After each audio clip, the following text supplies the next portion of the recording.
No, I'm not a writer. Okay. Something is about to break.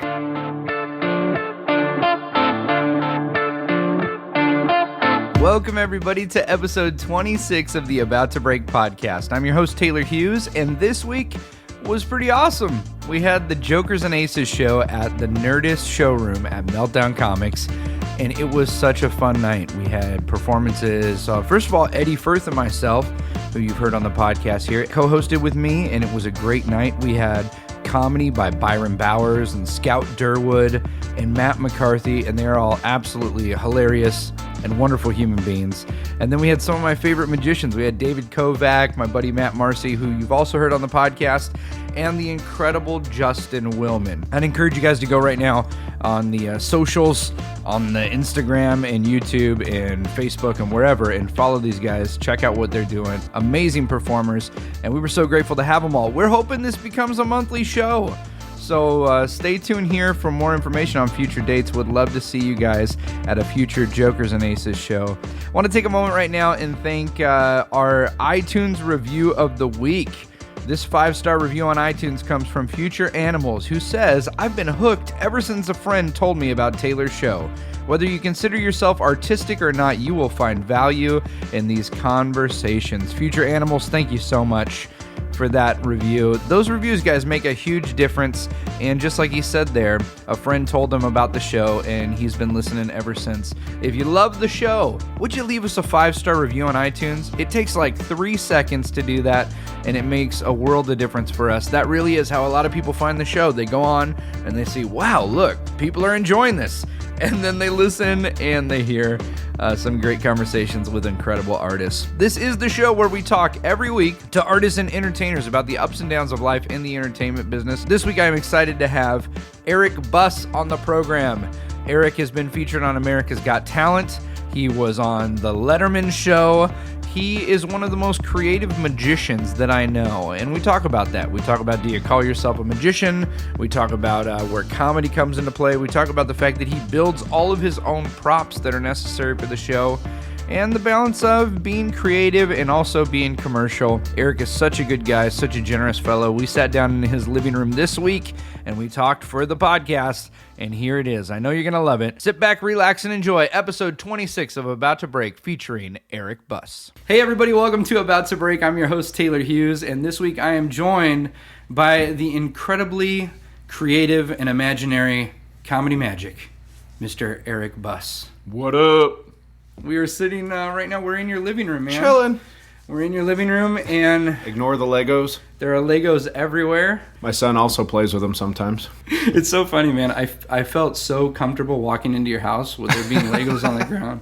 Because I feel like people who don't have kids, it's just like, not that they don't get it, but nothing prepares you for having a kid, and then you have one, and you're like, what in the world? And I only apologize for a messy house to people that don't have kids. I felt obligated, and then to other parents, I did in the beginning, and then I stopped apologizing because they didn't give a crap, and they said, yeah. oh, no, this is better than our house, or whatever. Right. I still don't prefer it, but cleaning them up every single morning and every single night when he plays with them becomes a big project. And if he, they all go in phases. Like, he plays Legos for a few days, and then he kind of gets bored, moves on to coloring, drawing, and he moves around. So right now we're in a Lego phase. Tomorrow he'll probably get sick of them. We'll put them away for a few days. Does he? So, how old is he now? 4? 5. 5. Yep. So my youngest is 9, but they still do Legos, and their whole thing is like, when I was a kid, we only had so many Legos. Like, my parents didn't buy me a new set every time one came out, so it was constantly taking apart what you had to make something new. But they'll build a Lego set, and they don't want to take it apart, and it's like massive. Like, our house is too small for all of this. Yeah, he's not quite like that. We built the Batmobile. Oh, that's cool. He played with it for a few hours and then started taking it apart for the pieces a few hours later. So he does like building. And then he says, come play with me. So we try to play with what we've built. Yeah. But I find myself just altering my creations immediately anyway because you can't play with them. It's boring. You got to build stuff. So that's why they're all there. You've got a kid. Yeah, it's a lot of work. How did we'll get into performance and all that, but how did life change when the boys showed up? Big time. Yeah. Can I sit this far away from the mic? Yeah. I'll just turn it up now. No. I don't have to. No, we'll edit it. Did you turn it up? Yeah, I turned it up a little bit. All right, You're good though. So anyway, everyone's going to think I'm an ass. I was not a fan in the beginning of the kid. Infants sucked. It was hard. It was It's nothing like it looks on TV or in the movies. Yeah, and everybody said, "Oh, it's going to change your life. It's the best thing ever." No, it becomes maybe the best thing ever. It does not start off that way. Oh, yeah. And I think so many people just jammed down your throat, down at my throat, that it was going to be all wonderful. Mm-hmm. It's a lot of work, but it's wonderful. And fall in love immediately and a bond and blah, blah, blah. And we had a kid and I went, no, this kind of blows. We're not sleeping. We're not having fun. If I travel, I'm either feeling guilty, I'm gone, or Alicia's, having a hard time at home without me, whatever. Right. But at the same time, I tried to be a good dad the whole time, as most sane people do. And we got through it, and now he's 5. He's a lot of fun right now. We have a lot of fun games and silly stuff we do. He loves to build, just like me. Yeah. Pretty sure it's because of me. Yeah. So we do have fun. That said, he can be a pain in the ass at age 5. Right? So, I said it already, but nothing prepares you for having kids, and then you have them, and you're like, how has everybody who's had a kid dealt with this? yes. I'm surprised the human race is still around. This week, my 9-year-old, earlier in the week, got sick, got like a stomach bug thing, and she couldn't eat or drink and couldn't keep anything down, so we ended up in the hospital for 2 days with her on an IV. Ugh. And then you have your kid going through this, and then your wife is a mess. Mm-hmm. I don't know how Alicia does, but Katie, if the kids are okay, she's great, and the minute the kids are sick, it's like, yeah, that sucks. So we haven't been to the ER for that, but we have had some violent stomach illnesses. One was actually only 2 months ago, something like that. Yeah. Oh yeah. And he was home for almost a week from school and vomiting. Oh yeah. Ugh. For performing, you get used to being sick and just having to do your job, and so I feel like a lot of performers just are used to working through not feeling great, but the minute your kid's sick, it's like, oh, you can't take care of yourself? Yeah. Oh, I guess I'll be doing this for the next day and a half or two. Yep. Yeah. We were going to a Dodger game. He was only like 2.5 at the time. And he was kind of quiet, but he was excited to go, and we get over near the stadium somewhere, but we weren't quite there. Yeah. It was in the worst possible place. We'd just gotten off the 5, and we're not there yet. So we're in the middle of traffic, right? Yeah. Like, it was all terrible. people going to the game, and he just starts spewing all over himself in the back seat of the car. And I quickly pull off. We strip him down. Luckily, Alicia had some random T-shirt in her trunk. Yeah. We stripped him down, cleaned him up at some park bathroom. Right. And then put him in that T-shirt. And we took a picture of him in that T-shirt. He looked miserable. But and then we had to clean out the car, clean the car seat, and we just came right back home. Yeah. And then he was sick after that for a few days. But it was miserable. Welcome to terrible parenting advice with Eric and Taylor. I got a lot of that stuff. Oh my goodness. Well, I remember potty training our kids. That's something no one ever talks about. That's a horrible thing to go through. Like. Yep. Oh, you have to go now? Okay, I guess we won't go to the movie. Yeah, exactly. Yeah, well, timing. Kids just don't know timing. It blows. And to wait till the very end, or we have a hard time getting him moving in the morning. And we were going to Disneyland for his 3rd birthday. Yeah. And he became just an asshole in the morning. And he wouldn't move. We're like, Dimitri, Disneyland is in our immediate future. Yeah. You have to get dressed and let's go. Yeah. And he just didn't. He wanted to play, and he just didn't get. No, I'll get dressed in a few minutes. And I was ready to go. No more Disneyland. Right. And did he know about? I mean, he had never been. Well, no, true. It was his first time. But we kept telling him how cool it was. Did he get there and just like, Dad, I'm sorry, I was such an ass. I'm so sorry. No, he did not. Okay, we had a very good day. Very little complaints all day or anything. And then right at the end, when we were leaving to go home, there was one more bathroom stop with Alicia, and he broke down hard in the bathroom. And after that, I mean, we were headed home anyway, and then he fell asleep on the way home. But yeah, he was good all day, but I couldn't believe how hard it was to get him to go there. Oh, man. And a movie, same thing. Now I have to pee. It's like, well, yeah, we missed the movie, or the plane is taking off right now. Oh, yeah. Yeah. I remember when mine were little, well, when they were babies. No one tells you, what do you do with a baby when you have to go to the bathroom? It's like, crap, I got to take a person with me? True. Into the toilet. There should be a shelf in there. There should be, like Baby with shelf. little straps or something to hold them in. Yeah. You know what? I've seen those. Those exist. The baby bathroom? There is a seat that pulls down. Yes, the seat that pulls down. Okay. You put your baby there. You strap him in while you go to the bathroom. They're in the really nice stalls in some airports. Some flight attendant was like, I know what we need. It's a flight attendant seat. That's exactly what it is. Yeah, hilarious. Oh, man. Well, let's talk a little bit about the entertainment business, since that's what we do on this thing. Woo! Showbiz. Show business. So, Eric, do you like the term comedy magician? Where are you at with comedy magician? Yeah. Okay. I've got a love-hate relationship with it. Sure. I got away from it for a while after being I brainstormed with managers and agents who, some were officially my agent or manager, some were not official, but we were friends.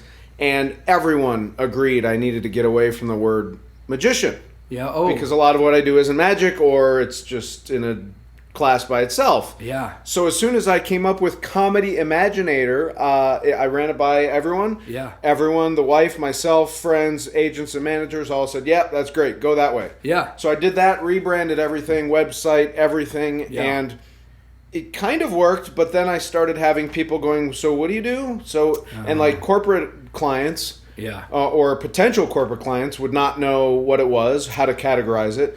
Once I got on cruise ships, they started going, okay, so what do we write about you in the program? And we started using that, and people just didn't know what the heck to think about it. So I changed to comedy magician. Yeah. Or if I would be on the phone with a client, and I'd say, well, I invent all my own stuff and this and that. And then I'd say, well, I'm a comedy magician. Great, comedy magician. Yeah, we can do that. We love comedy magicians. And so I realized, like, nobody knew what the word meant. Wow. Because I made up the word. Right. And so but then you look at my entire show, there's only 2 or 3 bits that aren't magic. Everything I do, for the most part, is a magic-based routine. Right. With some sort of trick in there, or, something that fools the audience. So I am a magician, and I do comedies. So whether it has a negative connotation or not, I am a comedy magician. Yeah. So after, I don't know how long I used Comedy Imaginator, and it still pops up, and I hate that it still pops up occasionally. So you don't like the term anymore, or just because it's confusing? No, I'm now using, just on my website is Inventive Comedy and Magic. Nice. I wanted to keep the word inventive in there, but I rebranded kind of back to Comedy Magic, and that, together with, maybe it's timing and coincidence, but together with doing more corporates and cruises and all that, has definitely been a lot better for me. Oh, that's great.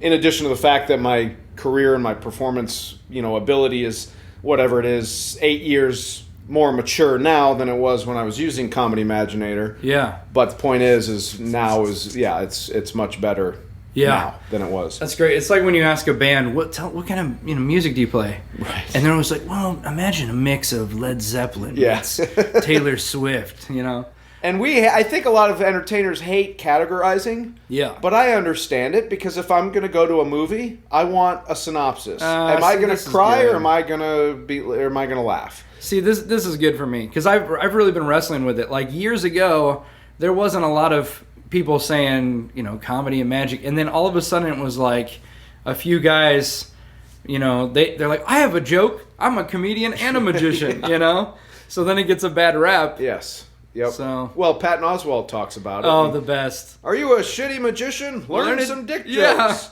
Are you a terrible comedian? Learn a card trick. Learn a card trick. Dude. I talked to you a little bit about this ahead of time. I love how creative you are in your performance. As a comedian, as a stand-up, you got to find your voice. Who you are on stage. What makes you unique. And I feel like in the world of magic, a lot of times people don't pursue that. They just, I like this routine that someone else created, or I like this joke that someone else wrote. Mm-hmm. And so you see this kind of carbon copy of, a bunch of different people doing the same act, wearing the same kind of costume. And it becomes a carbon copy of a carbon copy of a carbon copy. Exactly. If we learned anything from Multiplicity with Michael Keaton, yes. Every time you make a copy, it gets weaker. It gets weaker, yes. Also, was it the Prestige? Was it the Prestige or the Illusionist, where when he transported, another dude appeared, and then he had to murder him instantly? Oh, don't challenge my knowledge of those movies. I'm sorry. We could talk about it. I actually don't like movies about magicians. Let's talk about that. Well, no, we're still talking about creativity. Okay, let's. You're going to edit. We're going to come back to it. I'm gonna make a note that we're going to talk about. Yeah. Not liking movies about magicians, but let's talk about. And now it's a thing. Now it's like I've made the decision. You've made the decision. Thought about it enough that I actually don't care for them. Okay. I'm writing it down. Movies about magicians. Let's talk about creativity, though. Years ago, I realized my show is kind of like show and tell in elementary school. You get the floor for 30 seconds or a minute, and you want to show your friends this cool new toy you got. You want to tell them this cool story you have. Yeah. Whatnot. Well, that's kind of still what my show is about. Now, it's not nearly as childish or childlike as show and tell. Yeah. But it's me with a limited amount of time with an audience, and let's have some fun. I want to show you stuff. Yeah. And that might not be the same philosophy a lot of magicians use. They really try to make a personal connection with certain people, or try to, melt their mind with mentalism. But for me, it's let's all have some fun, and I'll kind of guide us through this little playtime we have. And so, now that said, some of my routines do go different directions and kind of show off a little bit about who I am and what I do, and the fact that I'm kind of in my garage all day, kind of just combining things that don't necessarily go together. Right. So that's kind of a method for the actual trick or the actual idea or the prop or the routine. Yeah. But at the base of everything I do is kind of show and tell. I want to show you fun stuff, and hopefully you'll go along with me, and I'll tell you fun stories, or I'll, this and that. So that's kind of just subtext in my own head while I'm on stage. Yeah. That said, people ask me how I come up with ideas, and I don't have a formula. There is no real formula other than I'm open to it at all times. But I have found recently that juxtaposition seems to work really well for me. When I take spring snakes, which you could argue is a magic trick, and kind of maybe even it's delicate, it's a classic gag, and mix it with a giant contraption that I built with my garage that's kind of looks more, machine-like, and kind of combine them into something that's beautiful. It was a good recipe. Right, yeah. Then I took bubble wrap and put it on a bike, and those two you wouldn't think about going together, but delicate bubble wrap and a bicycle that, so that kind of works. The looper, which is my newest routine, is a music audio piece of audio equipment that I'm trying to put together with magic, where I create the song and the magic at the exact same time. Now, not everything I do is kind of a contrast like that, but that I get a lot of inspiration by being in my garage thinking, what things am I looking at or playing with right now that don't go together, and how can I put them together to make sense? I love that. To make art, for the lack of a better word. Yeah. However, like I was in my garage and I had some duct tape and playing cards. Okay. And I would string the duct tape up, from one wall to another, and I just started doing like ribbon spreads of playing cards, spreading them out on the tape up in the air. Yeah. And I thought, well, there's some sort of, visual.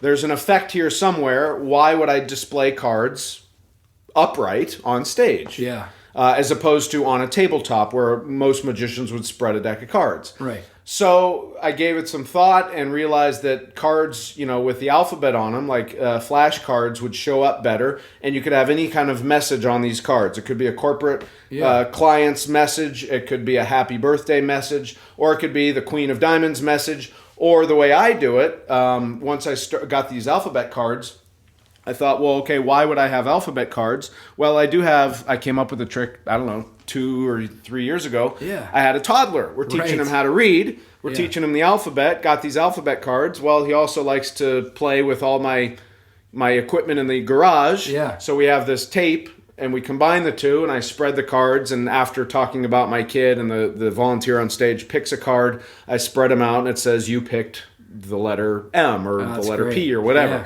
So I kind of worked backwards. Once I had the effect of spreading cards on tape, I went, okay, why am I doing this? Of course, there's a little bit of story creating and lying. You know, my son, we didn't really teach my son how to read by doing that. And you plan to not ever teach him? No, absolutely not. I refuse. We do not want him to be smart. Yeah. So that I kind of worked backwards, created the story about having, going through the alphabet with him.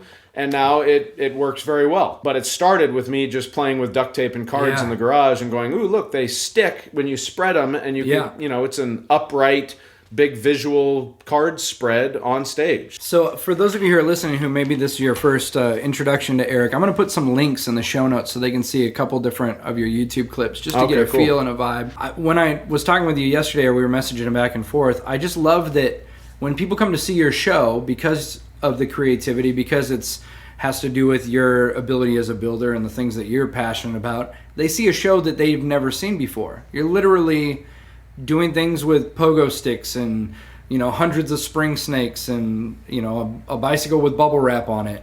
But that's also, I think, where a lot of opportunities have come for you. I mean, you ended up with the bubble wrap thing, and the bubble wrap people actually got a hold of you, right? Because they saw the video. Yes, they did.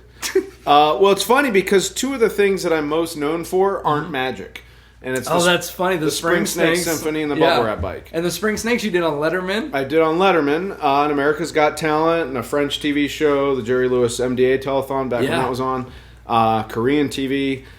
And it's fun, but it's not magic. Yeah. And then the Bubble Wrap Bike, and that got Jimmy Kimmel's, they rented it. They rented the bike, so it wasn't an appearance for me. Guillermo ride it, right? Guillermo riding it, which was a fun little day and decent paycheck for driving into Hollywood for the day. Right.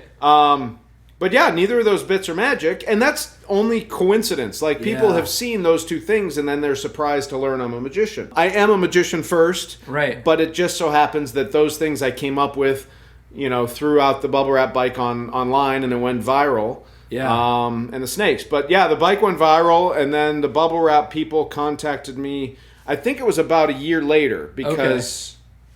Well, I don't know when I put it up online. Well, there's Bubble Wrap Appreciation Day. Of course. Which is the last Monday of every January. Absolutely. I celebrate Of course you know that. Right. Yes. I don't need to tell your listeners. Right. This episode of the podcast is brought to you by Bubble Wrap.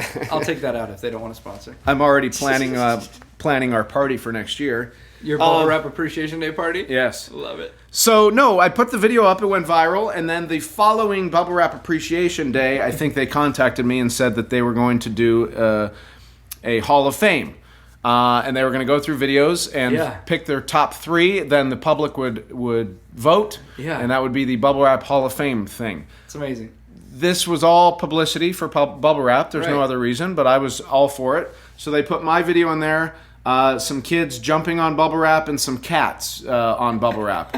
And I don't want to say they stacked the deck in my favor, but those two videos were terrible. Right. And you had kids or cats. Right. I heard, they told me what they were doing first. Right, okay. Before I saw it. Yeah. And I said, they're adding little kids and cats to videos. I'm done. Yes. I'm not, you can't vote for me. There's cats and kids. They got the grandma demographic all day. And so then I saw the videos, and they were really bad. They were they weren't that cute. Yeah. I thought, they were ugly kids. Terrible hairless looking kids. cats. Yeah.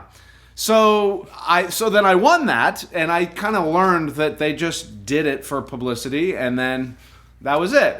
But that was fine. So they sent me a bunch of Bubble Wrap Appreciation Day Hall of Fame Bubble Wrap, which was cool. They had a truck pull up to my house and unloaded 2 pallets of bubble wrap as my prize.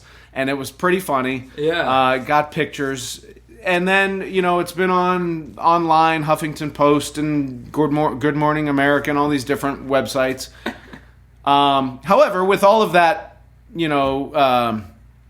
fame, I don't like to call it fame, but no, with all of that, there also came the trolls, and there are people that want me dead because I created a bubble wrap bike. The internet, man. Yeah. Let's talk a little bit about what the internet has done as far as like providing opportunity for you to put stuff out there, but then also, number one, having to deal with the nonsense of people who just hate on there. Trolls, yep. Trolls. Which are funny. You just gotta laugh. And then also dealing with, I don't know if it's come up for you at all, probably not as much because your stuff is so intricate and requires special equipment, but like guys trying to rip off magicians because somebody worked really hard, put this thing out, and then someone goes, oh, I could do that. Yeah, I mean, I don't think the internet would cause that, or even it does make it easier only because you have access to a video that you might not have seen otherwise. Yeah. But let's face it, if a magician's on TV or anything, you can copy it, or you see it live and then you copy it by your memory. Yeah. Or I think it's tough to say whether the internet's done more harm or more good. I think it's done more good. Yeah. With YouTube, and not only, let's say for the ethical people, it's great research just to see what your idols have done. And right. Totally, I don't remember this exact trick that Copperfield did in '82. Boom, YouTube, there it is. Yeah. As well as, when was the last time you sent somebody a DVD or VHS tape of your act in the mail? Oh, yes. Years ago, I assume. Yeah. So, for the environment, I mean, it's good that we're not sending crap out.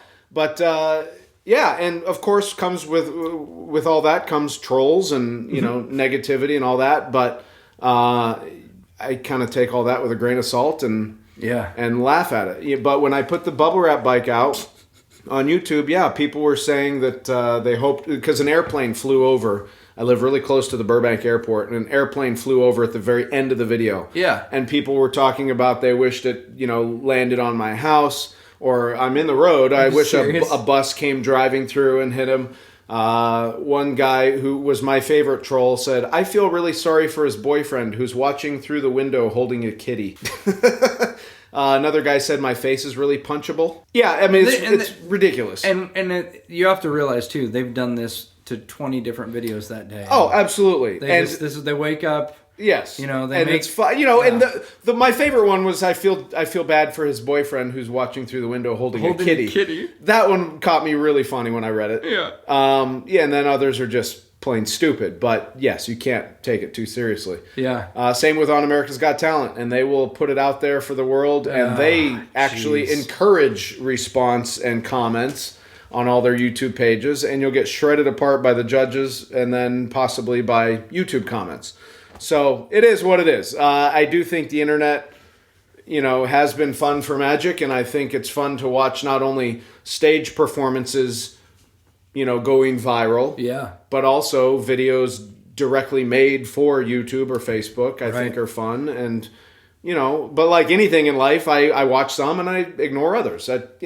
For me personally, I still want to perform for live audiences. Yeah. So I've only had one video go viral, and that was just because it was a good, the internet was a good medium for the bubble wrap bike. Yep. Before I ever put it on stage. And it's a 10-second bit. So I've done it on stage a handful of times. Right. But that was made for video, so it makes sense. But I would much rather watch a stage magician's live performance in front of an audience on video than I would watch a guy talking to his laptop camera in his bedroom. I don't understand that, but there's a market for that as well.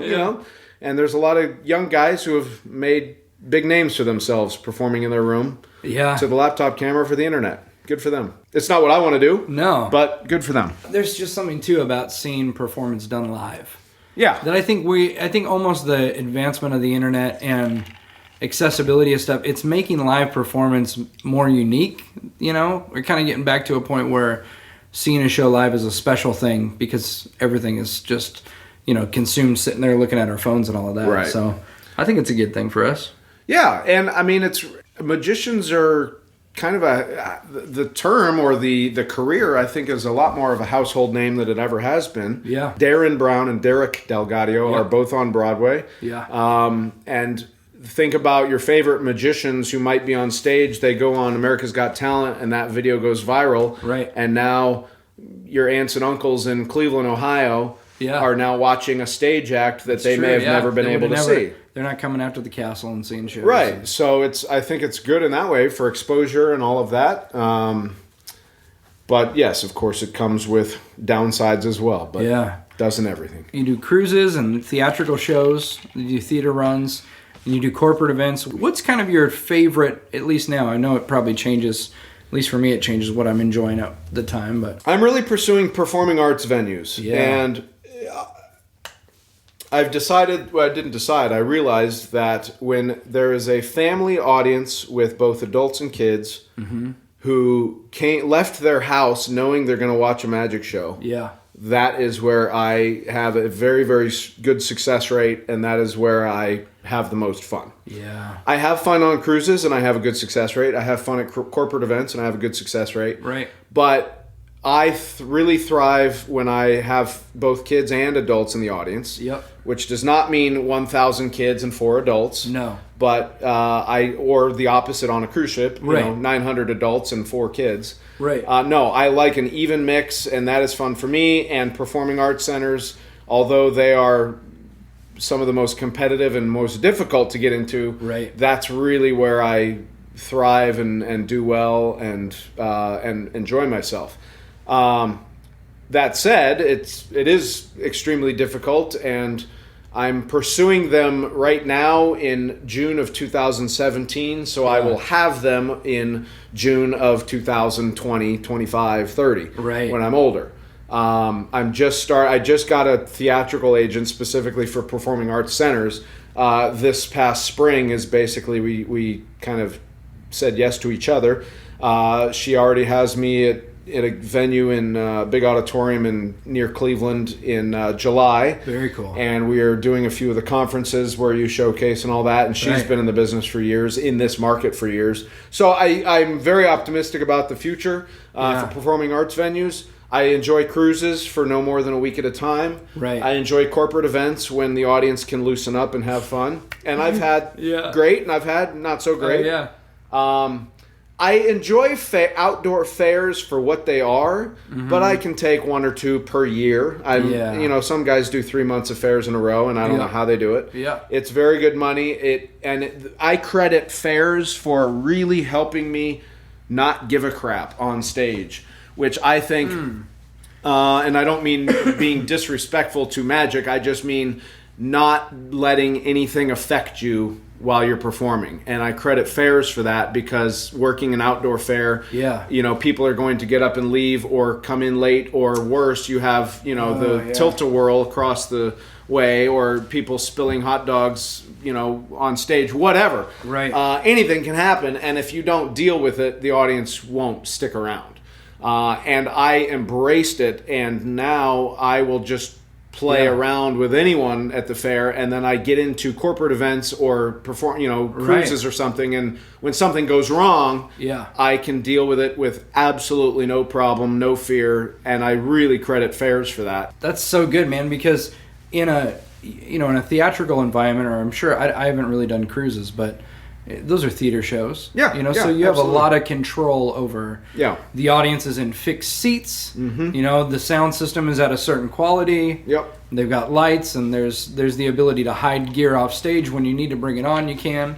And then it takes a special type of performer, I think, who can be very successful in a theatrical environment and then jump into a one-nighter at a corporate in a low-ceiling ballroom where there's no stage, and you show up and they've thrown a dance floor in between where you're going to be, and, you know, doing those type of shows like at fairs and things like that, has that helped you know how to approach those environments? Yes, because I learned a long time ago, again, probably from fairs and comedy clubs, where it's most of the time you're 3/4 surrounded.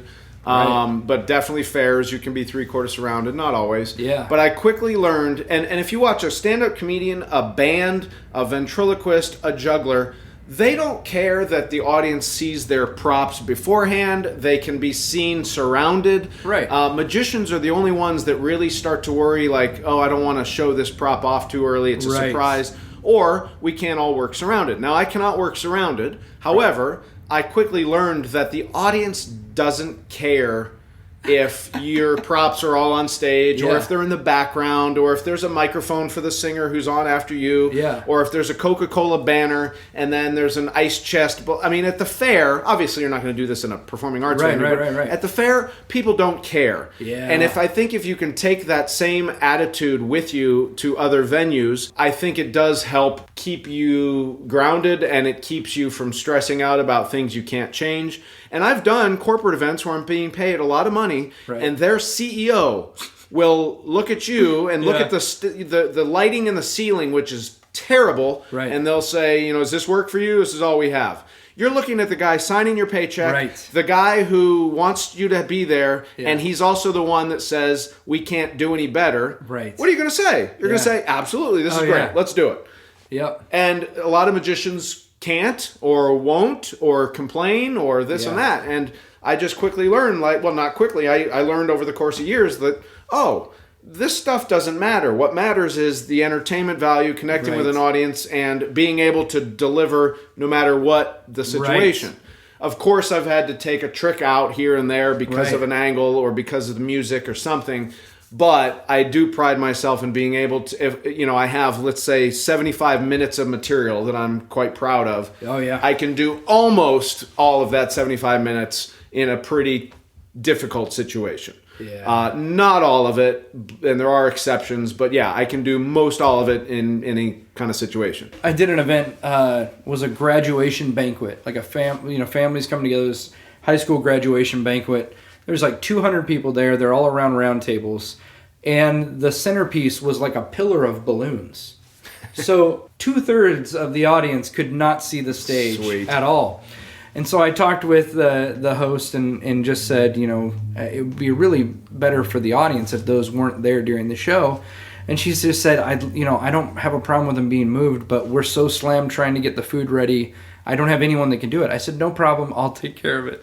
So I went to all 15 or 20 tables there were, and I just used it as an opportunity to make jokes with the audience and say, sorry, these were rentals. There's a quinceañera waiting for them. Things, just being stupid with them. But not only did I build a connection with each of those tables before I got on stage, but I just got rid of the stuff that was in the way. Perfect.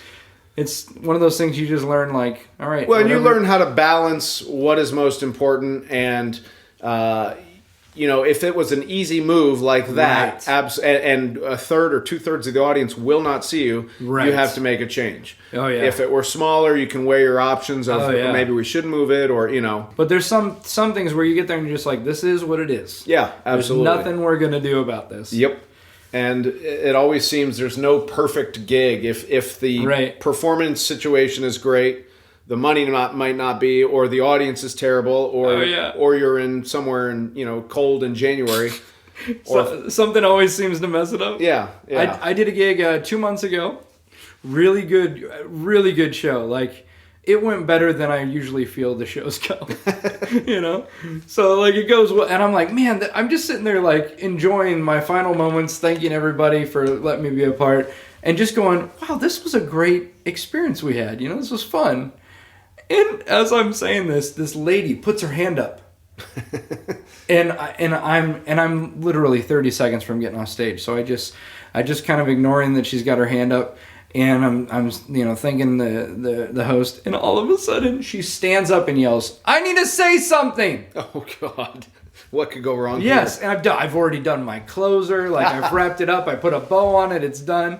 And she goes, "I just want to say, this was really fun. And if you liked this, there's a show that reminded me a lot of this with Michael Carbonaro." And she goes into this commercial for Michael's show, which is great. And it's a great show, and he's a good dude. Hilarious. And so she just says, "So I just want you to know, if you liked it, you'll like that." And she sat down, and I just said, "Folks, you heard it. This reminded her of another great magician. Reminded her of that show, but he's got a TV show and I don't. Good night."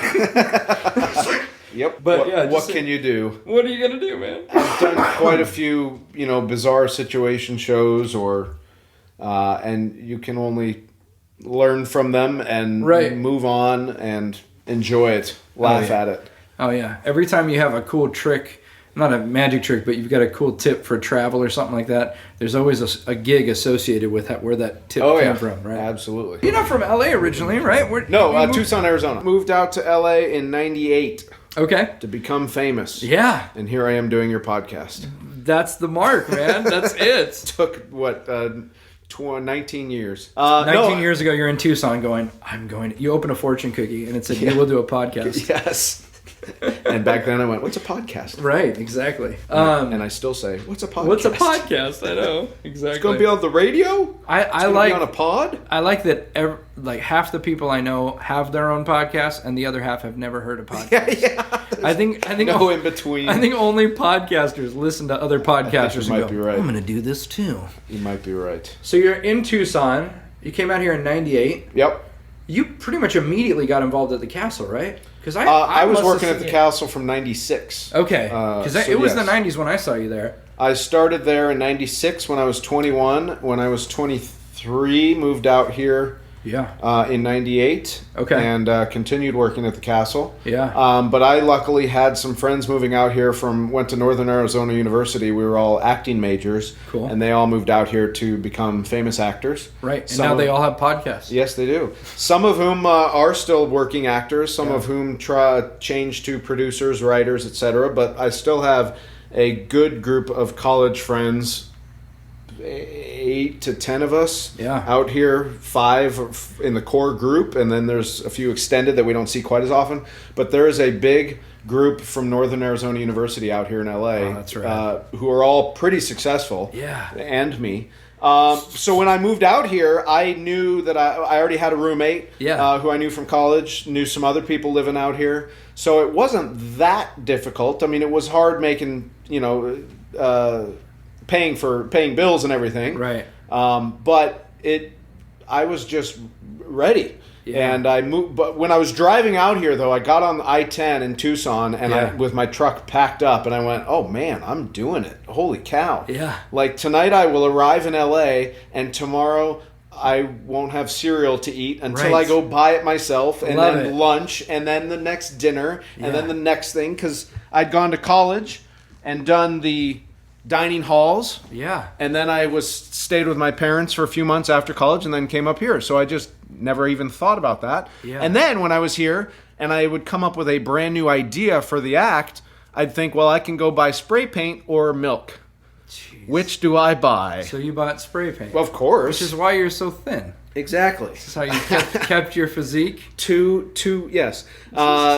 So yeah, I mean, it was hard and, hard making ends meet, but I did it, and I met my wife also right after I moved to LA. Yeah. Met her in '98, so that was great. She's been supportive through the whole thing, but I've never looked back. My mom still lives in Tucson. Okay. There's a when I was growing up, there was a very strong magic club in Tucson. Okay. Both the SAM and the IBM were strong. The SAM was stronger. Yeah. Multiple semi-professionals, a few full-time professionals. Yeah. But on a good night at the SAM when I was like 16, there would be 40 to 50 people there. Wow. That's like unheard of. Yeah, we had lectures coming through. They were producing a professional level show once a year at the Performing Arts Center downtown, which I immediately became a part of, and I was a stagehand the first year. Yeah. Second year I auditioned for it and got in with doing a bird act. And so there was and the magic shop in Tucson was extremely good, Williams Magic. Okay. They had professional and amateur props, anything you can think of, they had it in stock or they could get it within 2 days. And they also were the types that, you could come back and give them the remaining money that you owe next week. Or, that's so cool. Well, this is $20, you only have 10, give me 10 later. They were that kind of people. So really, really supportive in Tucson. And a lot of good guys came out of there, but I still knew I wanted to live in LA and still wanted to be by the castle and pursue a little of acting and just magic on a bigger pond. Yeah. So I don't regret moving out here, but I do miss the Tucson community, although it's changed over the years. Just over the years, it's changed with people retiring or getting tired of magic or passing away or what have you. So it's now, I don't know quite as many these days, and it's not nearly as strong as it used to be. Yeah. But when I was there, it was a really good magic community. So I joined the junior group at the castle, which, I mean, kind of similarly, you get involved with other guys who are into what you're doing. Yep. And it seems like, it's the whole thing of like rising tides raise all ships. Everybody's helping each other out and, workshopping acts with each other and working on stuff. And Yeah, that would have been amazing. I was never a Castle junior, although some people thought I was. Right. Because I moved out here at age 23. Well, and you were young and you looked younger than you were. Right, and I started working the castle when I was 21. You were working the castle a ton. I remember, I think it was maybe, we used to do junior meetings and then we could work brunch. So we could do the close-up room. Yep. And I think the first time I saw you performing, I think I had done brunch. I was doing close-up, and I came over to see the Palace show, and you did your after the gig act. Yep. Talk a little bit about that act and where it came from, because do people still ask you if you ever? Yeah, do occasionally, and I don't. I'm not traveling with doves and a rabbit ever again. Yeah. I have a very. I hold that act in my heart, and I loved it, and it put me on the map, and I will never, ever do doves again, period.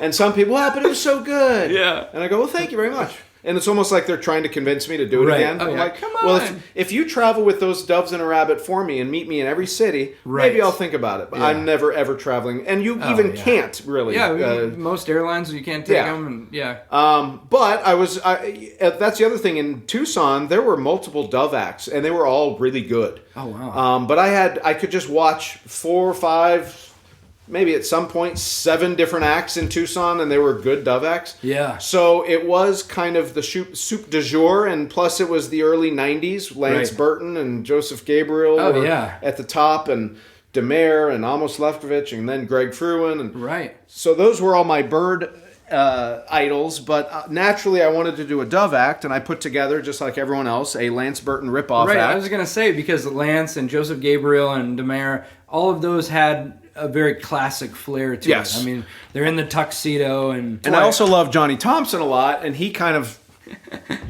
showed that it's okay to be funny while wearing a tux and doing birds. Oh, yeah.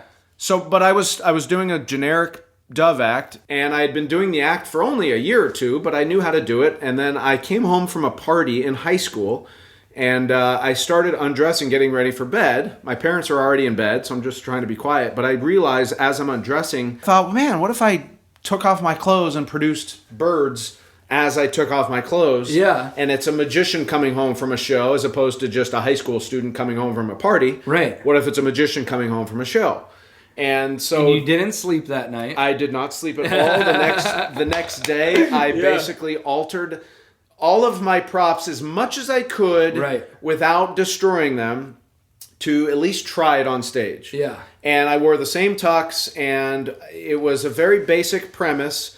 The first time I did it out of the gate was like 4 minutes long, 5 minutes long, and it was basically, I walked out in a tuxedo, cummerbund bird, tux shirt bird, tux coat rubber bird, pants bird, thank you, good night. And that was it. But the premise was successful from the beginning, and I realized I kind of had something. Oh, yeah. And then I really started going, I need to completely cannibalize the old act and just go completely different direction. Yeah. I started traveling. I competed with that act. I won 2 different competitions with that act, which led to more magic convention work all over the world, and then it led to more and more, and Yeah. So you had other pieces that did you ever work birthday parties or things like that when you were a kid? Yeah, kind of. Although I dreamt of doing a dove act on stage, even from age 16. So was this one of your first? It was. My curiosity is that so much of your material is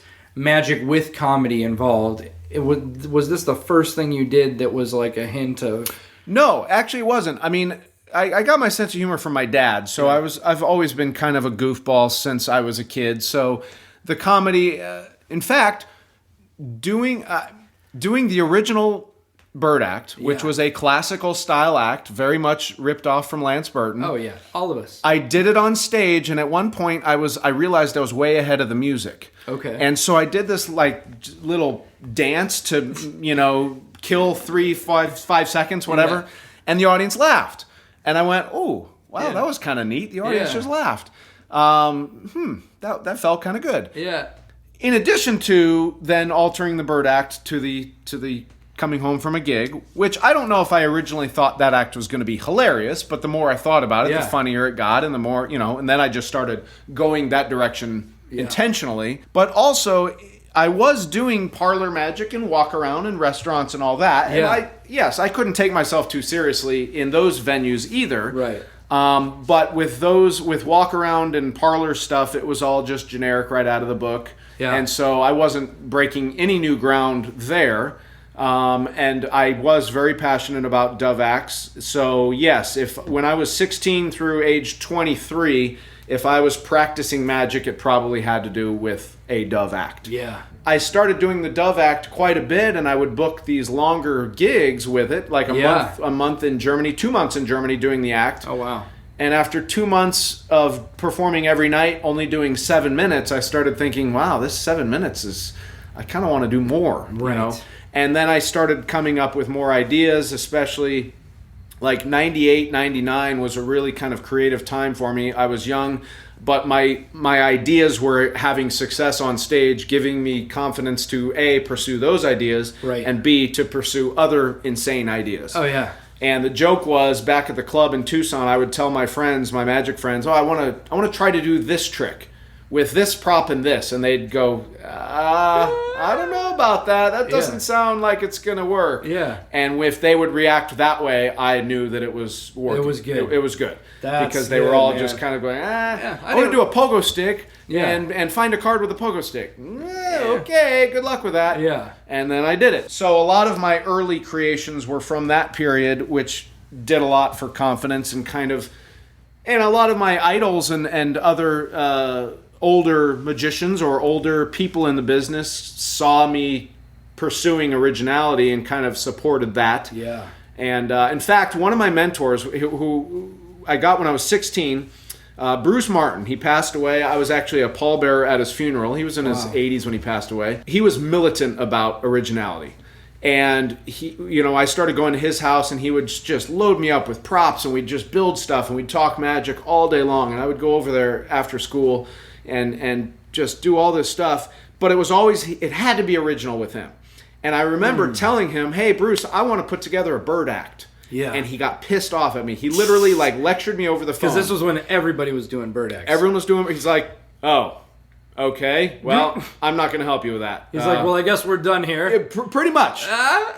So, and I said, well, with all due respect, I'm going to get help from John Chirac, because he's done birds a lot, and Alan Rasco, he's done birds, and Adrian Van Vactor, and they're all experts at bird acts. But I still want to come over and hang out with you. And Yeah. okay, well, whatever.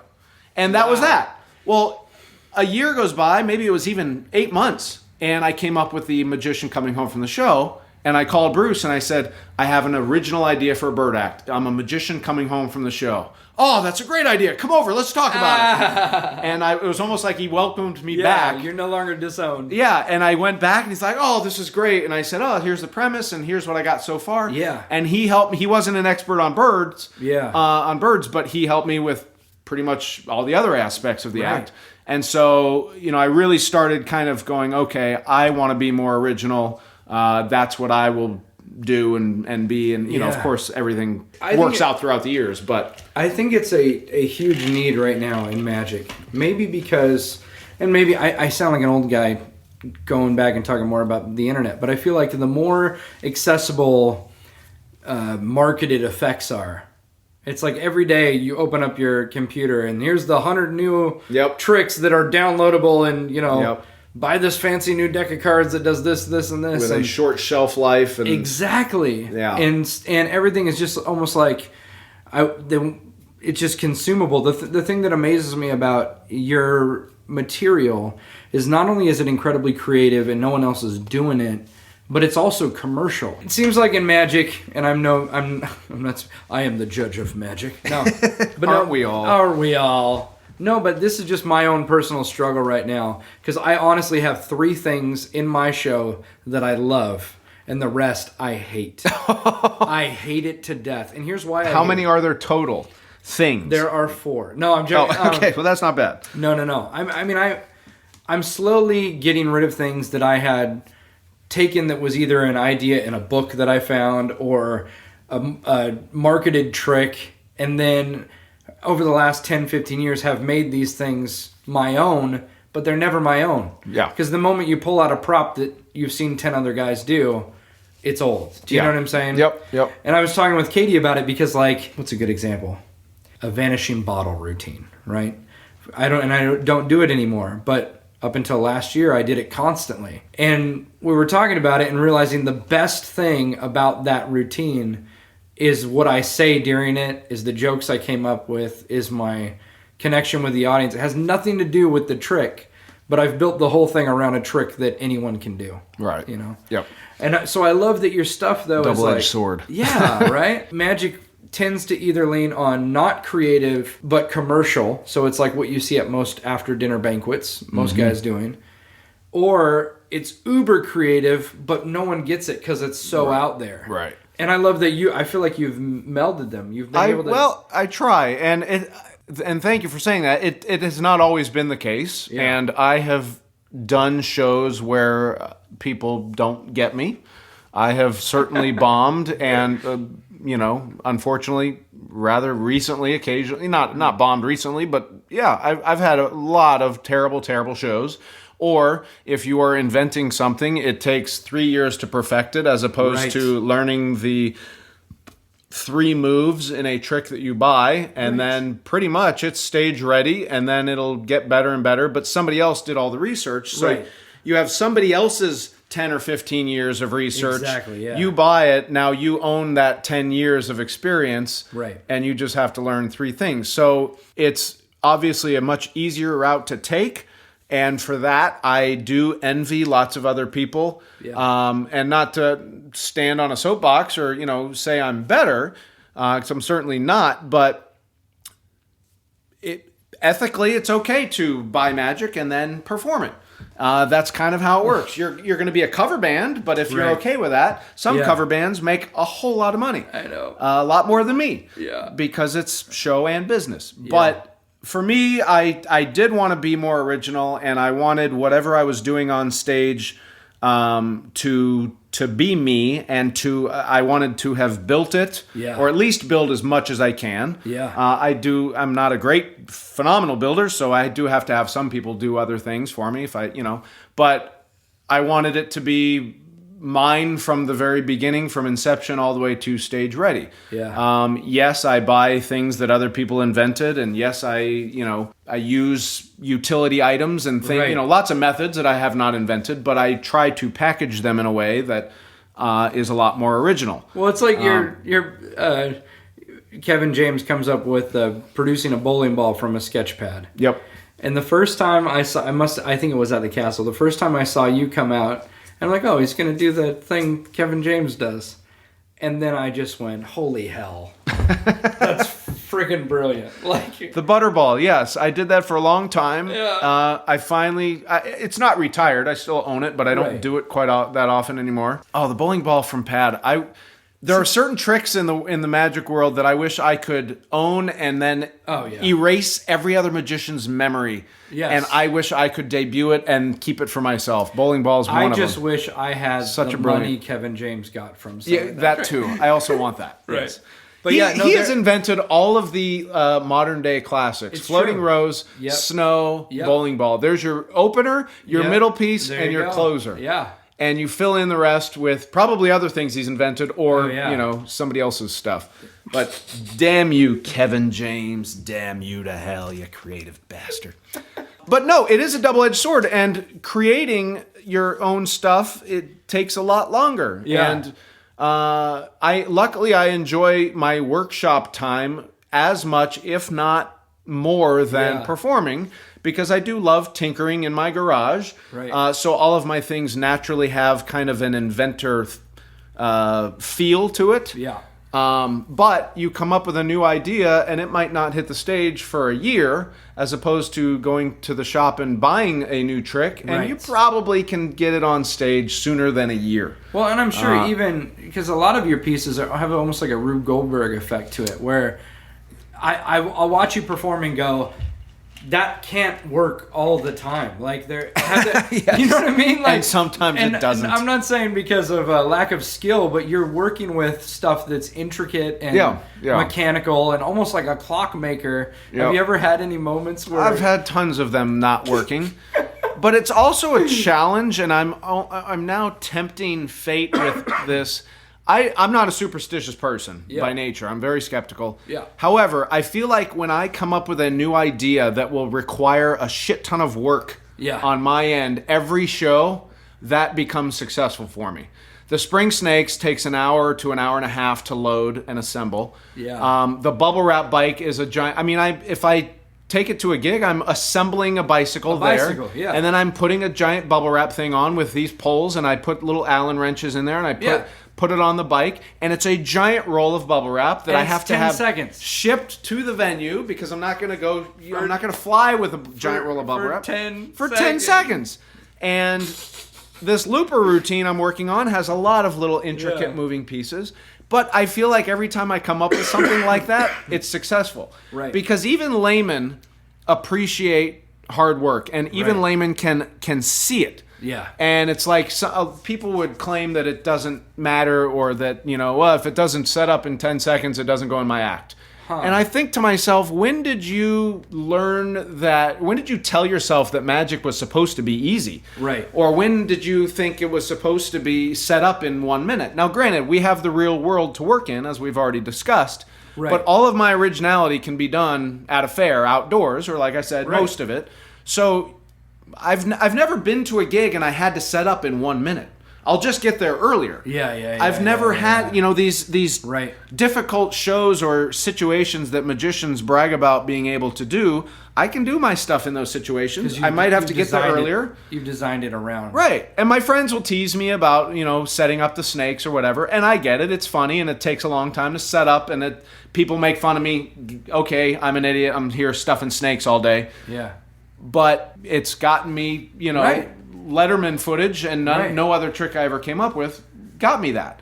Right. So non-magicians understand and appreciate the hard work that shows in an act. Yeah. Whether it shows through the talent or the funniness, or if it is a prop-based routine, how insane the thing is that you're doing. And what you're saying is so good. I think not just for magicians, but anybody who's trying to be creative in their art.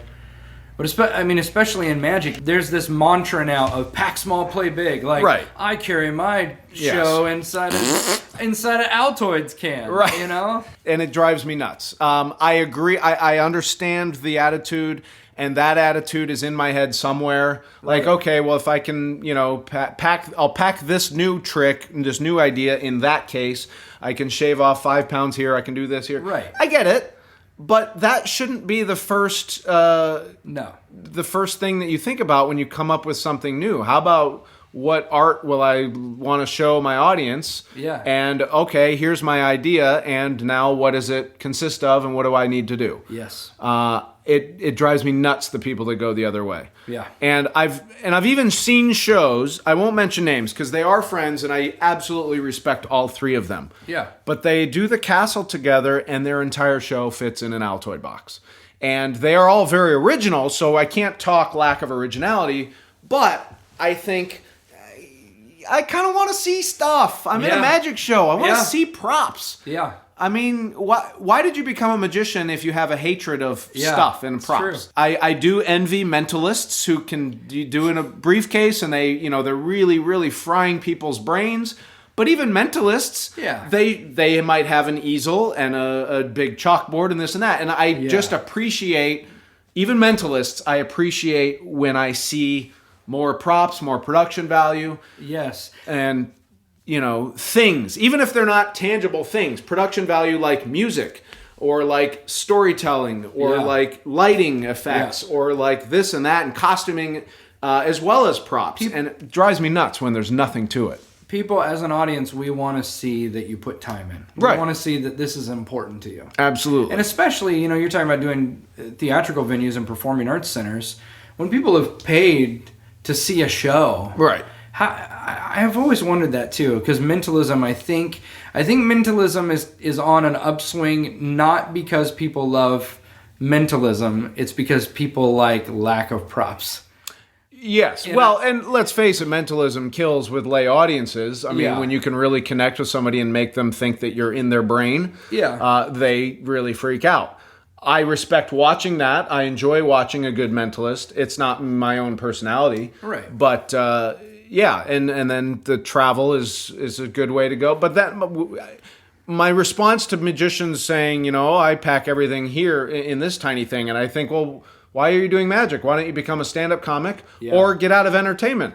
If you don't like props, I mean, why'd you become a magician? That's good. So man. it's just a dumb argument. It's really good. Yeah, play big, pack small. I get that. It makes sense. But that's just kind of it's a nice rule to kind of think about when you can. But it should not dictate what you do and what you don't do. And I've been surprised too, especially in corporate audiences, sometimes they expect okay, do you need help bringing in stuff? They absolutely. are buying an experience. They want props and a set, and they want a vibe, Yep.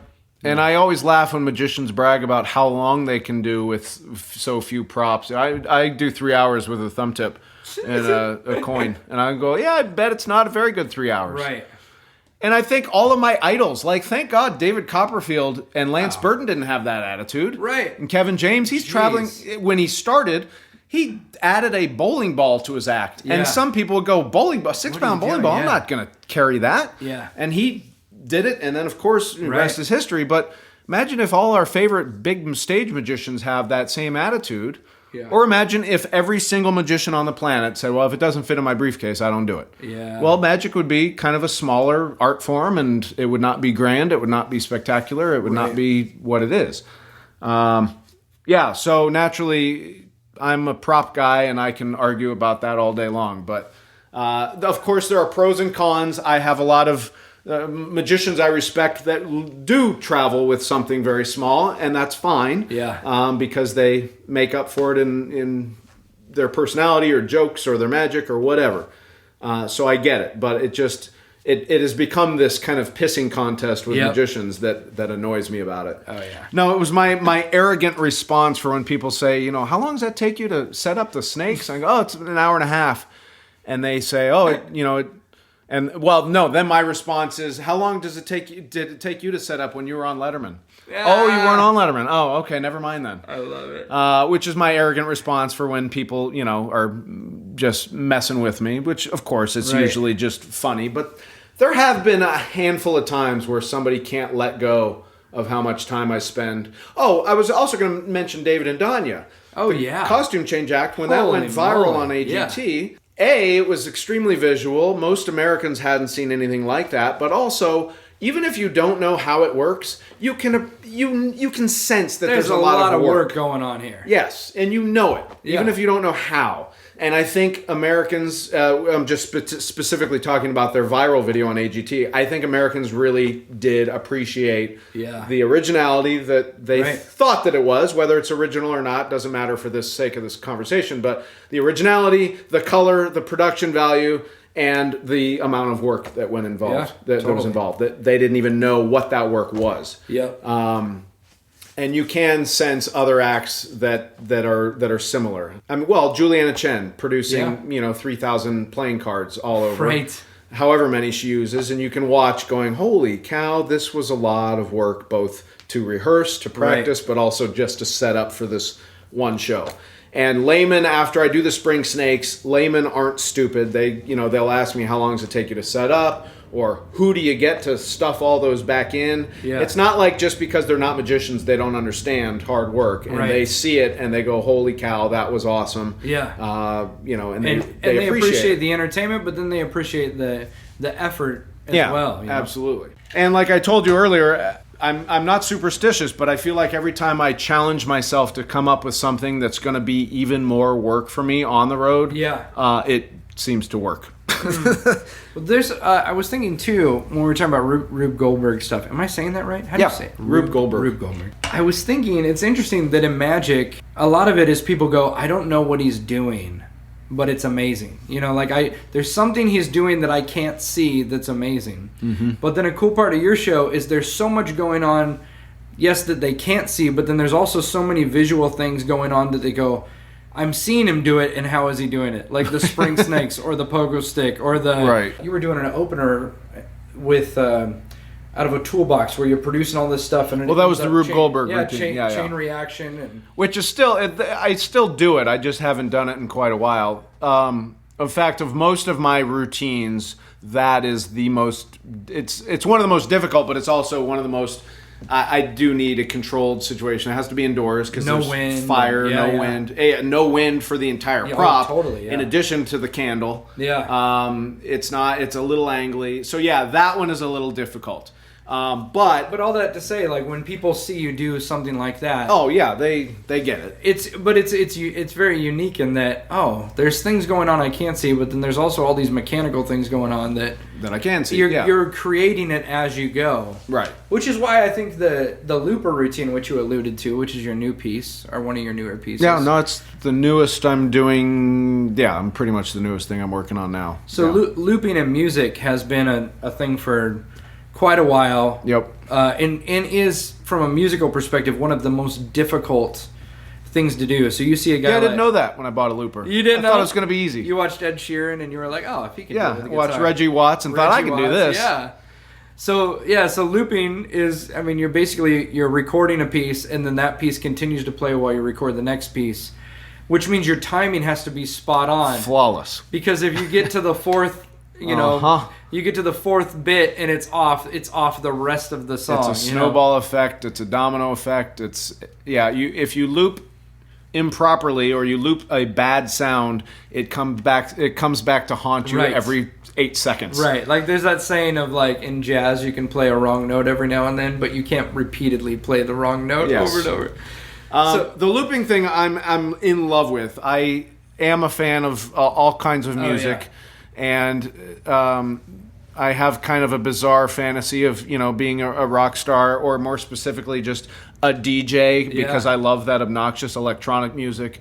I love rap music. I love beatboxing, breakdancing. I love all that kind of subculture, bizarre talents that are kind of only show up in hip hop or something, but they're really fun to watch.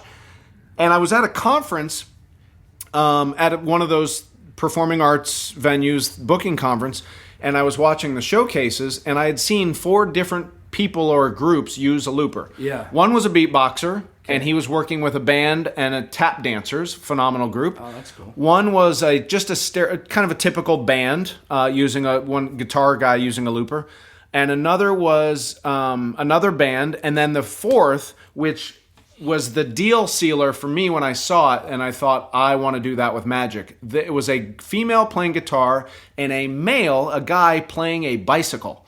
He was looping, and the songs she was singing were all about bicycles.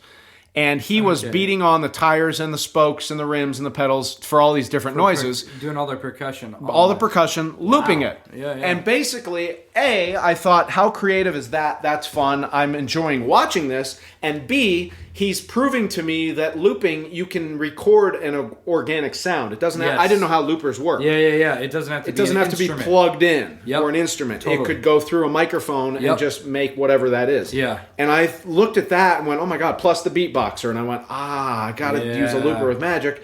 So then I started thinking, okay, well, what would I do? I'm going to create magic and music at the exact same time. Yeah. So kind of the rule or the guideline I made for myself was all of the props I used had to make the sound or the music, and all the music I make, I have to do a magic trick with that. So you're not just making a beat, adding a shaker. And then the shaker has to be a prop. Yes. Or has to be a piece of the magic. Exactly. So, which became very limiting to what I could do. But yes, I bought the looper. I tried it with my phone. There's lots of apps you can do. Right. And I did it on stage with my phone probably a few times. Once at a fair, actually. Okay. And even at the fair. Actually, no, I debuted it at the fair.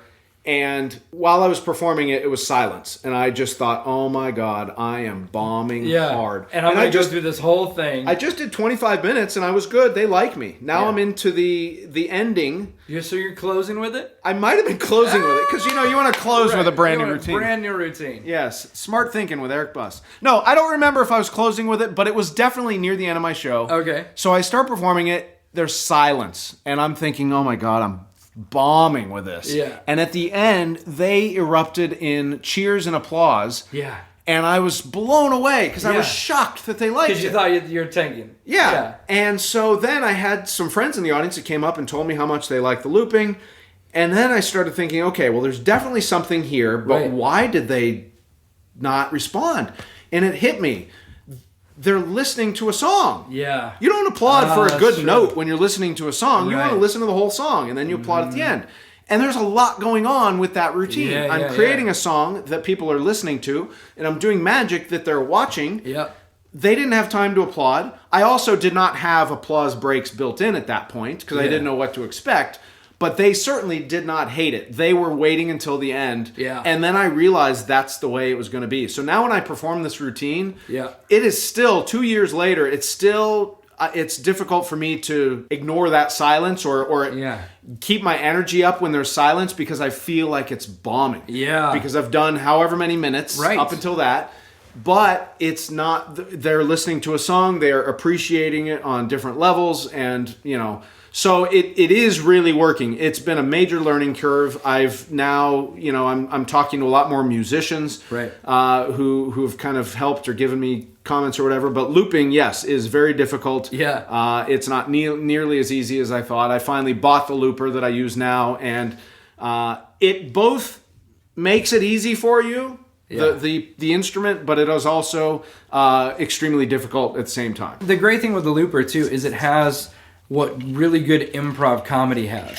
It's got that thing of you're experiencing something that's only going to ever happen just like this right now. You know what I Right, mean? Like yeah. it is, you're creating a piece of music that's not going to be heard again. Right. That exact way. Right. It's beautiful, man. It's so cool. Yeah, and it's fun because of that. There's a lot of risks involved. It is a Right. difficult routine to do, but it is fun, and yeah, it's just got my brain thinking about music from a different point of view.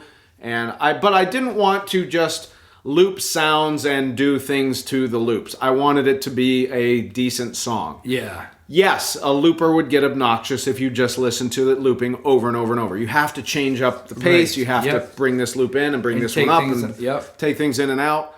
But I'd like to think what I'm creating is good enough that people, can appreciate it, and it's a decent song based on the instruments I'm using. A Right. beer bottle, an egg shaker, a balloon, a wine Yeah. glass, deck of cards. So the instruments are very raw and organic, but I feel like I'm creating a good song that they can listen to. And that was kind of a goal. And I have a good musician friend of mine who we get together every few months, and he listens and gives me critiques only from a music point of view. Oh, that's cool. Which is great because he's not thinking of the magic, and he Right. is thinking, you need to add a sound effect to this, you need to change this because it's now a different pitch than this, and so Yeah. it's great to talk to him. So yeah, it's been a really fun routine to play with. So So let's talk about why do you hate magicians in movies? I don't Or hate movies about magicians. I don't hate it, but it's a topic that I'm too close to, so it really does not provide me with anything other than critiquing a movie. And I don't want to go to a movie to critique it. And whether it's critiquing the movie in a fictional type of way, or if I'm just sitting there going, oh, I know that guy, I know this person, oh, I know the consultant that taught that person, Yeah. or oh, I know what trick they're doing, or I just can't remove myself There's that no well. suspension of disbelief. Yes, and I'm glad you brought that up. That's my main problem with magic in movies is I want the magic in movies to be real with the real principles of our universe at play. I want it to be a stage magician or a close-up magician not a Harry Potter. Harry Potter is a really fun franchise, Yeah. and I do not associate it with magicians at all. Right. Those are wizards. Those are wizards. They're doing real magic. Right. If a movie is about magicians, stage magicians, Yeah. I want the real rules to apply. Yeah. And I rarely see that. Yeah. In Now You See Me, part 1, they jump off a building and turn into dollar bills. Yeah. Okay, it was an illusion, but no, that's impossible. Yes. And they use CGI, so Yeah. okay, they already cheated. And even in Burt Wonderstone, which I thought the characters were not believable, and I'm not trying to think I'm better, but Steve Buscemi, I love. As an assistant magician, I didn't buy it. Yeah. And I like Steve Carell, but it didn't work for me on a comedy level. But then when Alan Arkin produces a dove from a salt shaker, Right. I thought, oh, well, they just cheated. And Yeah. you and I are sitting here talking magic. Neither of us have prepared to do any big magic trick. Like, it's not like I prepared this coffee table, so when Taylor comes Right. over, I'm going to blow it up and then reproduce it behind his ear. Yeah. Because magicians don't do that. No. And let's say you're going to jam some card tricks with a guy. Sure, you go get pizza, you jam some card tricks. Right. And the real rules of the universe still apply. Yeah. And if you're a dove act and you're going to jam, you're going to do it in one of your friend's living rooms. Not in a restaurant. Exactly. So Alan Arkin brought his dove and he loaded it to do that for another magician? No. I love it. And again, this is my own attitude. I don't expect anyone, I don't care if people agree. It's just for me personally. But that's what I don't like about magic movies. So what universe are we adhering to? What universe rules are we adhering to? And as soon as CGI comes in, okay. Yeah. Okay, CGI, you can use it to clean something up that was otherwise achieved in the real world. Okay, sure. Yeah, But that's a slippery slope. And character-wise or plot-wise, I don't remember The Prestige and The Illusionist well enough. But I watched both because I was supposed to. Yeah. And I went, okay, I enjoyed The Prestige better, my own personal opinion, and now I don't care anymore. Yeah. I loved all the actors in both of them. Funny, man. Phenomenal actors. I just didn't care. Yeah. I'd rather watch a documentary. I have a similar pet peeve with music in movies. When people are playing live music, if there's a band or a singer, and you can tell that person is definitely not singing. Yep. Or the music is changing, like the chords are progressing on the guitar, and he's still just holding a G chord. Yep. I want to punch the TV. I'm like, no. Yeah, learn. All the money is spent. You couldn't find. You know how many out of work actors there are that play the guitar in L.A. Let one of them play. You could have either done hand doubles and an insert shot, or learn that section of the song. Come on, and man. Play it. It kills me. Yeah, me too. So that's my pet peeve with magic movies. But I also think, I don't know, I don't, if I go to the movies, I want to be removed from my life. Yeah. And sure, I could see a movie about having kids, and I have kids, so I'll relate closer. I can see movies about relationships. I can relate because I am in a relationship. I can see a movie about a magician, and I can appreciate it. But given all the magic movies that have ever come out in my lifetime, none of them are on my top, even my top 100 list of movies. Right. Just because I look for other things. But yeah, magicians talk about them, especially when they come out. And I see them because I feel like I'm supposed to. Yeah. And especially The Illusionist and The Prestige, I believe I saw them both at home on DVD. I'm not sure I went to the theater to see either of them. Okay. For what it's worth. I might be wrong. Burt Wonderstone, I don't remember if I saw that in the theater or not. But The Comedian with Jerry Seinfeld, I did see in the theater. So. That's a great film. Yeah. I'd almost rather watch a documentary about magicians than a fictional. Yeah. Give me the real stuff. Yeah. I think it goes along with my reading versus watching a movie or a show. I like reading nonfiction. Okay. I don't want to read fiction. I want to watch and watch a movie or TV for fiction. If I'm going to read, I prefer to read nonfiction or something that I'm, a topic that is real. A biography of an entertainer is fine, or science or something like that. About. Yeah, real information. I do not read fictional books about fictional characters doing fictional things. So that's probably where my magic as a fiction comes from. So before I was doing magic full time, I would do magic part time. And still at a good level, but now I look at guys who have like a good solid job and weekend warrior and like do gigs on the side, and it drives me nuts. Drives you nuts how? I don't know. It's a weird thing in magic where there's not many careers where people can have a career and then also do your career for fun and extra money. You know what I mean? Like, yep. Well, and the fact that like, See, I was jealous of those types. were you? Because they can enjoy it and make a little extra cash. And yeah, not have the pressure of. I'm insecure and I felt like if I wasn't doing magic full time, I wasn't successful. That's a ridiculous claim, and it's not true. But for me personally, I wanted to do it full time and become a magician and an entertainer, and that's all I wanted to do. And if I had another job on the side, it meant that I couldn't cut it as a magician. Hang. And now that's not correct information, but that's kind of what I drilled into my head when I was younger. Also, I prefer to do magic for a living because I enjoy it so much, and I do want to spend the time doing it.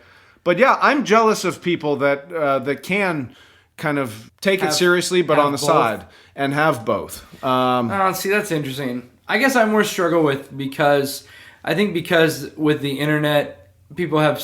Dude, this is a podcast about hating the internet. Yes. No, but used to be someone would have a show, so they'd call the few entertainers they knew, or someone knew somebody, and it was word of mouth, or they went to the guys who were really paying to advertise their stuff. But now, when you go up for a gig, you're competing with not just, I don't think you're competing with professionals, but Joe Schmo will do it for $100. Yeah.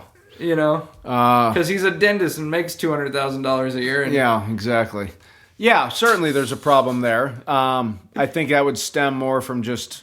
Yeah, well, if you don't have to make money from doing it, you can certainly do it for free or charge less, which screws up other people trying to make a living doing it. Yeah. I've never thought about it that way, but... Just because you're in a healthier place than I am. Yeah. Oh, I doubt that.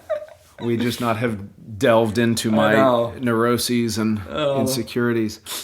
Yeah, I don't know. For me personally, I wanted to do it full time. Yeah, I felt cooler. Yeah. And I say that with the intent of sounding like a high school kid. I feel cooler, like I'm a cooler, more awesome individual because I do magic full time. Yeah. That said, I am jealous of people with a real paycheck, real insurance, and all that. But yeah, whatever. I am who I am. Right. How do you deal with that kind of stuff, like the steady gig, or the steady money, or the fact that I don't know if it's like this for you, but for me, it's like some months, it's like I've never made so much money in my life, and then there will be 2 months where it's like, what happened? Yeah. Oh yeah. I went through a real dry spell back in like 2009, 10, 11, which maybe a lot of people did with the economy. Right. But I felt like I did have a lot of friends that were out keeping busy doing magic shows, and I was not. Yeah. So it was really affecting me, and I went through some depression, and I did some cruise ships during that depression, which meant that I was not doing that good of a show on the ship. And it was kind of just a full cycle, and it came back to haunt me, and I did poorly on some cruise ships, and which just escalated the frustration and depression. And right. So there were a few years that I thought about quitting altogether, but again, if I quit, I was just going to be miserable. Right. Absolutely. Right. It wasn't like I thought, you know what, I'll just go get this job and everything is going to be great. It was, what job can I go get where I won't kill myself? And the list is very short. Yeah. But then, things started picking up, and I started gigging a lot more, and I don't know, I just got better. And once we had a kid, and so, I had to put things into perspective. But also, once you go through kind of a depression and you see light at the end of the tunnel, for me personally, recently, I have been able to always see light at the end of the tunnel for the last 5 years, because back then it was really sucky. Yeah. And I can enjoy every gig now. I can take things with a grain of salt. I can and I'm doing better on stage because my confidence is 10 times better. I think yeah. I So think, it's a cycle. I mean, Yeah. and it's a kind of everything feeds off itself. So Right. when I'm more confident, my shows are more confident. My shows are better. I'm Right. getting more of them. I feel better, which makes my show better. Yeah. So it's just but yeah, I went through depression, and luckily my wife, Alicia Buss, she works full time. She has a great career. She gets paid very well, Yeah. and we can rely on her salary if we have to. Yeah. But when we are both working and we are both very busy, then we do okay, and we get through the weeks or months that I don't have gigs. Yeah. But these days, and I'm not saying it'll last forever, but these days I'm doing enough cruises and corporates on the calendar that my calendar looks good months in advance. Whereas, That's good, years man. ago, I'd just pick up gigs here and there, and Yeah. I didn't know what was coming the next month. So, Yeah. I've gone through those phases, certainly, and there probably will be more of those in the future. Yeah. Right now, as we record this, things are great, and my calendar's busy, and That's good, man. all is good. I love it. Dude, thank you for doing this, man. Thanks for having me. How can people get a hold of you if they want to? They got a gig coming up, or they want to come see I'm on, shows. I'm or- on that interwebs internet- that you I hate so hate much. the internet. I know, me too. Porn is neat. EricBuss.com is my website.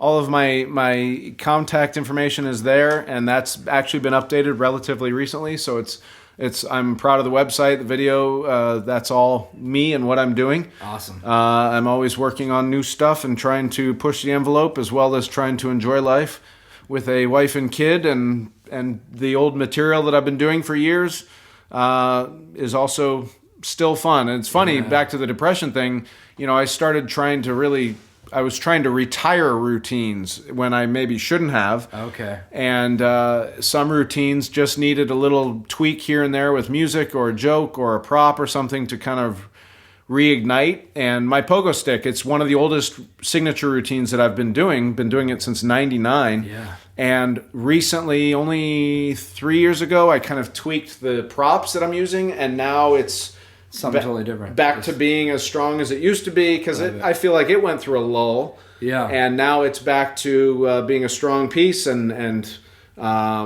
something that I enjoy doing again. Yeah. Because when it went through a lull, I was not enjoying doing it, and Yeah. so I do try to keep everything fresh. But we were closing off, and then I started down that path. No, it's again. great, man. I know you gotta pick up your boy soon, and I do. Pick him up at the preschool. In closing, thanks. If you enjoyed the podcast this week with Eric Buss, I'd encourage you to go over to our abouttobreakpodcast.com website.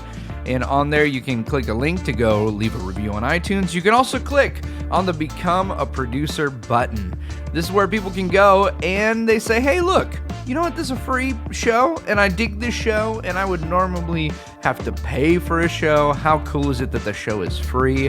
Well, we're able to do that because people go on there and they click the Become a Producer button. For as little as $1 a month, you can help us make this program. Thanks for kicking in a little dough. Thanks for telling your friends about the program. We'll see you soon.